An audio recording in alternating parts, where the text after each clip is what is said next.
अगर बाबा साहब डॉक्टर भीमराव अंबेडकर के द्वारा लिखे गए संविधान को बदलने की कोशिश की जाएगी तो याद रखना इस मुल्क में वंचितों की, शोषितों की आवाज मजबूत नहीं रह पाएगी। कि ये मुल्क किसी मोदी और योगी के फरमान से नहीं चलेगा, बाबा साहब के संविधान से चलेगा। अगड़ा पिछड़ा, दलित, सवर्ण, हिंदू, मुसलमान, इनके बीच में झगड़े कराकर अपनी राजनीति करना चाहते हैं और हिंदू धर्म को भी पूरे दुनिया में बदनाम करने का काम भारतीय जनता पार्टी कर रही है। हिंदू हो, चाहे मुसलमान हो, चाहे अगड़ा हो, चाहे पिछड़ा हो, चाहे दलित हो, चाहे सवर्ण हो, सब हमारे परिवार के लोग हैं। यह हिंदू धर्म का संदेश है। हिंदू धर्म का संदेश आपस में मारने, काटने, लड़ाने, झगड़ने का नहीं है। उत्तर प्रदेश में बाबा जी का राज चल रहा है। आप बाबा जी के खिलाफ कुछ बोलिए, सुबह मुकदमा, शाम को मुकदमा, भोर में मुकदमा, दोपहरिया में मुकदमा।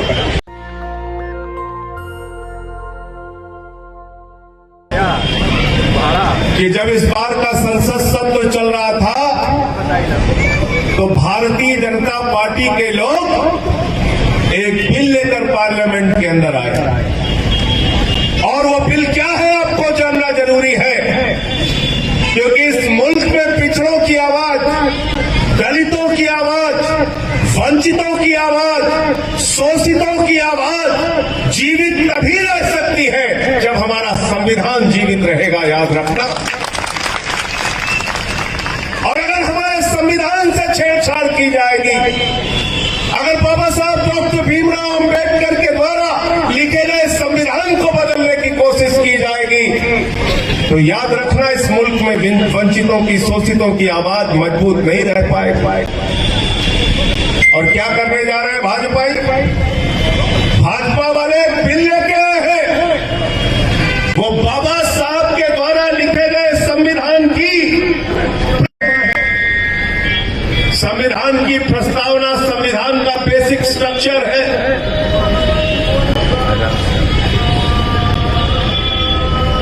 प्रस्तावना को बदलने का काम एक बिल के माध्यम से भारतीय जनता पार्टी करने जा रही है। हम लोगों को जब जानकारी मिली तो हमने उसका विरोध किया और बार बार सदन में भी, सड़क पे भी, सभा में भी जहां मौका मिलता है मैं इस बात को बोलता हूं और बनारस की, काशी की धरती पर भी इस बात को कह रहा हूं कि ये मुल्क किसी मोदी और योगी के फरमान से नहीं चलेगा, बाबा साहब के संविधान से चलेगा। आप संविधान की प्रस्तावना बदल देना चाहते हैं क्योंकि आपको इस देश में लोगों की एकता पसंद नहीं, आप नफरत की बुनियाद पर हिंदुस्तान को बनाना चाहते हैं। अगड़ा पिछड़ा, दलित, सवर्ण, हिंदू, मुसलमान, इनके बीच में झगड़े कराकर अपनी राजनीति करना चाहते हैं और हिंदू धर्म को भी पूरे दुनिया में बदनाम करने का काम भारतीय जनता पार्टी कर रही है। क्योंकि जो हिंदू धर्म हम जानते हैं वो हिंदू धर्म तो कहता है वसुधैव कुटुंबकम, पूरा विश्व हमारा परिवार है। यानी इस विश्व में, इस दुनिया में रहने वाले, चाहे हिंदू हो, चाहे मुसलमान हो, चाहे अगड़ा हो, चाहे पिछड़ा हो, चाहे दलित हो, चाहे सवर्ण हो, सब हमारे परिवार के लोग हैं। यह हिंदू धर्म का संदेश है। हिंदू धर्म का संदेश आपस में मारने, काटने, लड़ाने, झगड़ने का नहीं है। हम ऐसे मुल्क में रहते हैं जहां संकट मोचन के मंदिर में बिस्मिल्लाह खान की शहनाई गूंजती थी। हम ऐसे मुल्क में रहते हैं जहां मलिक मोहम्मद जायसी पद्मावत लिखते हैं। हम ऐसे मुल्क में रहते हैं जहां रसखान को पढ़कर हम भगवान कृष्ण के बारे में जानते हैं। हम ऐसे मुल्क में रहते हैं जहां मोहम्मद रफी गाना गाते हैं, सुख के सब साथी दुख में ना कोई, मेरे राम तेरा नाम एक साचा तू जाना कोई। यह है हिंदुस्तान और इसकी खूबसूरती को मिटाने की कोशिश मत करो। हम मिलकर रहना चाहते हैं और इसलिए हम जनता के लिए काम करना चाहते हैं। समाज के पिछड़े, शोषित, वंचित लोगों को जब तक समाज की मुख्यधारा में नहीं लाया जाएगा, जब तक राजनीति में उनको अधिकार नहीं मिलेगा, जब तक प्रशासन में उनको अधिकार नहीं मिलेगा, हिंदुस्तान के लोगों के साथ न्याय नहीं हो सकता। और आज जो भारतीय जनता पार्टी की सरकार चल रही है, ये हर वर्ग का हक छीनने पे लगी है। उत्तर प्रदेश में बाबा जी का राज चल रहा है। आप बाबा जी के खिलाफ कुछ बोलिए, सुबह मुकदमा, शाम को मुकदमा, भोर में मुकदमा, दोपहरिया में मुकदमा करते हैं कि नहीं करते हैं? गलत तो नहीं कह रहा हूं। 21 मुकदमा कर दिया मेरे ऊपर, 21 मुकदमा। मैं आया तिरंगा यात्रा करने बनारस में, उस पर रोक लगा दी। तिरंगे से क्यों डरते हो भाजपाइयों? भाजपाइयों का इतिहास मालूम है आपको? 52 साल तक आरएसएस के मुख्यालय पे नागपुर में तिरंगा नहीं फहरा। तिरंगे से डरते हैं, भारत की एकता से डरते हैं। भारत की खूबसूरती जो है, विविधता में एकता, भारत की विशेषता, उस विशेषता को मिटाना चाहते हैं ये लोग। और हम आपके बीच में कहना चाहते हैं, लोकतांत्रिक जनवादी पार्टी के साथ मिलकर हम भारत की इस विशेषता को कायम रखना चाहते हैं, एक रखना चाहते हैं और एक होकर आगे बढ़ना चाहते हैं। इसलिए साथियों और दोस्तों, दिल्ली में आम आदमी पार्टी की एक सरकार चल रही है, अरविंद केजरीवाल जी की सरकार चल रही है। हम सरकार में आए तो हमने ये नहीं सोचा कि भ्रष्टाचार कैसे करना है, माल कैसे बनाना है। हमने ये नहीं सोचा कि अपने परिवार की संपत्ति कैसे बढ़ानी है। हमने ये सोचा कि गरीब के बच्चे को अच्छे स्कूल में शिक्षा कैसे दी जा सकती है। ये काम हमने दिल्ली के अंदर करके देखा। मुझे अफसोस होता है जब खबरें आती है मिर्जापुर से, खबरें आती है सोनभद्र से, प्राइमरी स्कूल में हमारे बच्चों को नमक रोटी खाने के लिए दी जाती है। इस ठिठुरती ठंड में बाबा जी ने 1100 रुपए देने की बात कही। मुझे बताओ कितने लोगों के खाते में 1100 रुपए पहुंचा? और मुझे भी ये भी बताओ कि क्या 1100 रुपए में 2 ड्रेस, 1 स्वेटर, 1 जूता, 2 मोजा, 1 स्कूल का बैग खरीद के दिखाया जा सकता है? मैं आपको 2500 रुपए देता हूं बाबा जी, इतना सामान आप खरीद के दिखाओ जितना हमारे बच्चों के लिए तुम 1100 में खरीदने के लिए। ठिठुरती ठंड में हमारे बच्चे स्कूल जा रहे हैं, लाखों बच्चे उत्तर प्रदेश में। लेकिन ड्रामा करना है, भ्रष्टाचार करना है। कोरोना की महामारी में हमने देखा 800 का ऑक्सीमीटर 5000 में खरीदा गया, 1600 का थर्मोमीटर 13000 में खरीदा गया, 8 लाख का वेंटिलेटर बच्चों के लिए इस्तेमाल होने वाला 22 लाख में खरीदा गया। एक तरफ यह सरकार है जो बच्चों को नमक रोटी खाने के लिए देती है, एक तरफ यह सरकार है जो कोरोना की महामारी में भी भ्रष्टाचार करती है। हमने देखा कोरोना की महामारी में गंगा नदी के घाट के किनारे लाशें सड़ी हुई मिली, कुत्ते नोच रहे थे, चीतों के नोच रहे थे। प्रयागराज से आते हैं राम सूरत जी, इनको मालूम होगा, पूरे दुनिया ने वो दृश्य देखा और उस समय ये भ्रष्टाचार कर रहे थे। और दिल्ली में केजरीवाल की सरकार चल रही है, आम आदमी पार्टी की सरकार, जो आपके बच्चों के लिए एयर कंडीशन कमरे स्कूल में बनाती है, पढ़ाई के लिए स्विमिंग पूल का निर्माण करवाती है, हॉकी के ग्राउंड बनवाती है, एथलीट के ग्राउंड बनवाती है। और दिल्ली के सरकारी स्कूलों का रिजल्ट 12वीं कक्षा का 5 साल से प्राइवेट स्कूल से बेहतर सरकारी स्कूल का आ रहा है। तो हमें सरकारी स्कूलों की शिक्षा अच्छी करनी है कि नहीं करनी है? हाथ उठा के बताइए। अस्पताल, एक दिन मैं देख रहा था, यहां पे वीडियो चल रहा था एक टीवी चैनल पे, हरदोई के एक अस्पताल में जिस पे डॉक्टर को बैठना था वहां कुत्ता बैठा हुआ था। जिस कुर्सी पे डॉक्टर को बैठ के इलाज करना था वहां कुत्ता बैठा हुआ था। ये हालत हो गई है सरकारी अस्पतालों की। और क्या हो रहा है? दिल्ली के अंदर मोहल्ला क्लिनिक हमने बनाया जहां 200 तरह की जांच फ्री होती है, अल्ट्रासाउंड फ्री होता है, दवाएं मुफ्त में मिलती है। और केजरीवाल जी ने फरिश्ते योजना लागू की। फरिश्ते योजना यह है कि रास्ते में कोई एक्सीडेंट का पीड़ित आपको मिल जाए तो देखकर भागना नहीं, उसको उठा के अस्पताल में पहुंचा देना। 2000 रुपए अस्पताल पहुंचाने का भी सरकार देती है। और इलाज में अगर 50 लाख भी खर्च हो जाए तो दिल्ली की सरकार देती है। यह है हमारा अस्पताल का।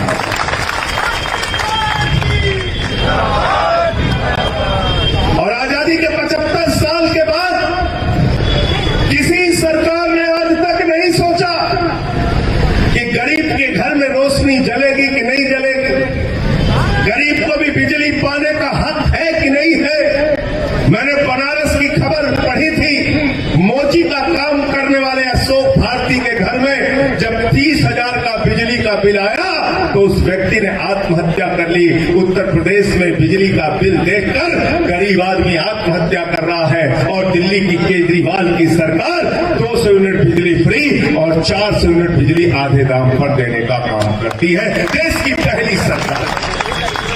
और उत्तर प्रदेश के चुनाव में आम आदमी पार्टी ने वादा किया है सरकार बनने के बाद 300 यूनिट बिजली फ्री दी जाएगी और पुराने बिजली के बिल का बकाया माफ कर दिया जाएगा।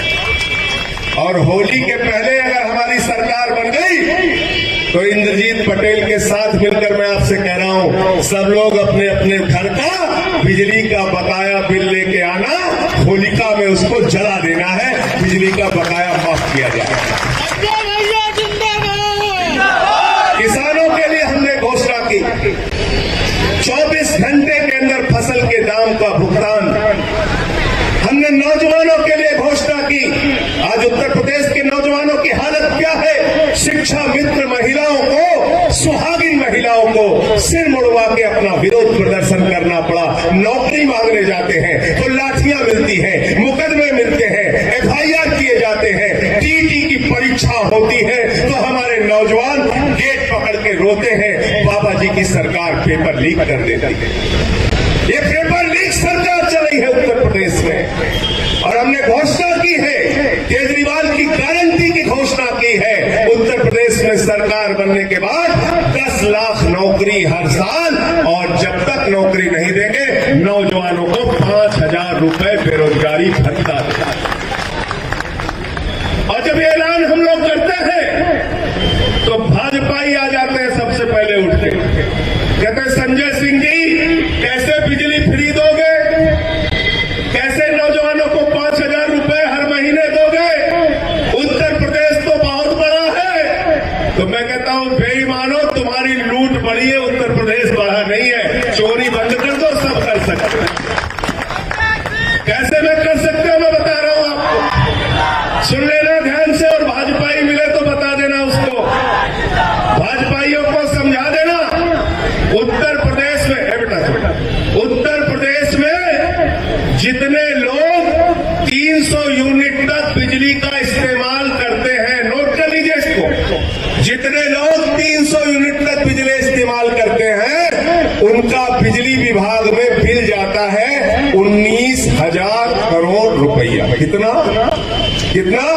19,000 करोड़।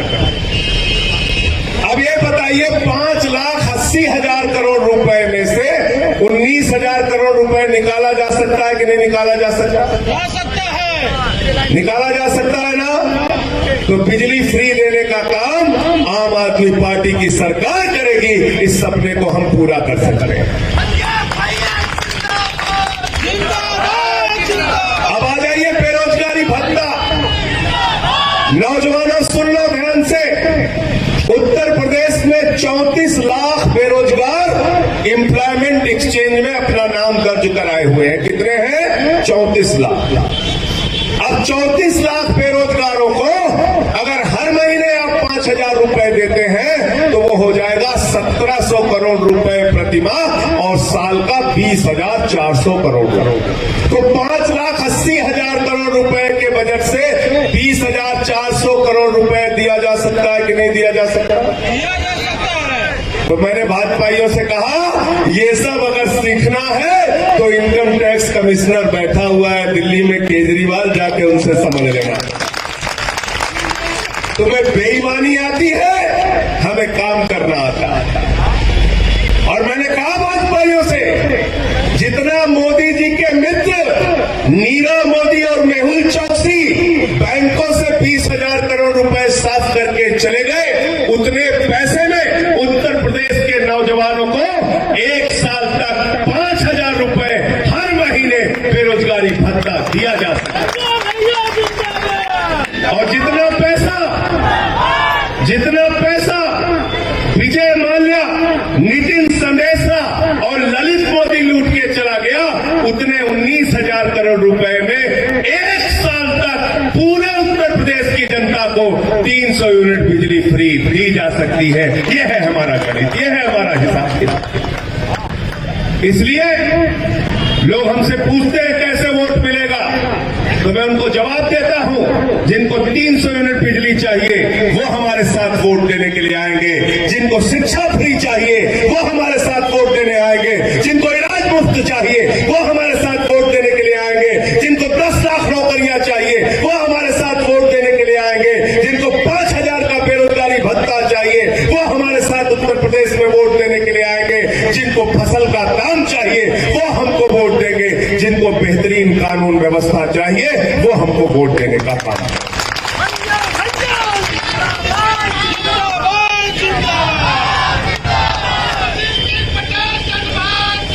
कितनी बातें करते हैं, गुंडों को ठीक कर दिया, ये कर दिया, वो कर दिया। बाबा जी हमेशा गुस्से में ही रहते हैं, जब भाषण देते हैं ऐसे कर देंगे, वैसे कर देंगे, मार देंगे, काट देंगे, ठोक देंगे। ये कोई मुख्यमंत्री की भाषा है? ऐसे कोई मुख्यमंत्री बोलता है? दिन रात इसी तरह के भाषण करते रहते हैं। किया क्या उन्होंने? 12वीं में पढ़ने वाले प्रभात मिश्रा का फर्जी इनकाउंटर उनके राज्य में हुआ।